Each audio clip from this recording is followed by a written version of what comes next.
ભરૂચ જિલ્લાના જંબુસરના નહાર ગામના તળાવમાં મત્સ્ય ઉદ્યોગના મુદ્દે ગ્રામજનોનો વિરોધ।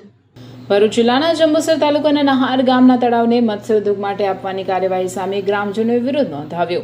પૂર્વ મંત્રી છત્રસિંહ મોરેના ગામ નહારના ગ્રામજનોનો આક્ષેપ છે કે તેમની સંમતિ વિના તળાવ મત્સ્ય ઉદ્યોગ માટે આપવાની કાર્યવાહી થઈ રહી છે। ગામમાં પાણીની અછતની સ્થિતિ વચ્ચે તળાવનો ઉપયોગ મત્સ્ય ઉદ્યોગ માટે કરાશે તો પાણીની સમસ્યા વધુ ગંભીર બનવાની ચિંતા વ્યક્ત કરવામાં આવી છે। તળાવની હરાજીથી થતી આવક અંગે પણ તપાસની માંગ સાથે ગ્રામજનોએ સમગ્ર મામલે યોગ્ય તપાસ કરી તળાવનો ઉપયોગ પ્રથમ ગ્રામજનોની પાણીની જરૂરિયાત માટે જ થાય તેવી માંગ કરી છે।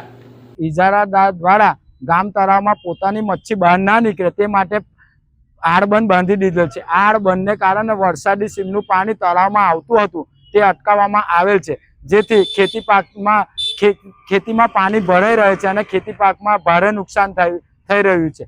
અને દર વર્ષે આ ગામ તળાવના 5,65,000 રૂપિયા આવક રૂપે પંચાયતમાં આવતા હતા, પણ આ વર્ષે 1,51,000 નીચા ભાવે ટેન્ડર પાસ કરાવી દીધેલ છે, જેથી ગ્રામ પંચાયત સરપંચ અને સભ્યો દ્વારા ભ્રષ્ટાચારની સ્થિતિ ઉદ્ભવી છે એવું સ્પષ્ટ માલુમ પડે છે। તેથી જો આ ઉકેલ અમને 10 દિવસમાં નહીં મળે તો અમે ગામ લોકો અને જાતે અરજદાર પ્રતિક અનશન કરીશું અને પ્રતિક અનશન દ્વારા પણ ઉકેલ નહીં આવે તો અમે ગામ લોકો ઉપવાસ પર ઉતરીશું। જય હિન્દ, જય ભારત।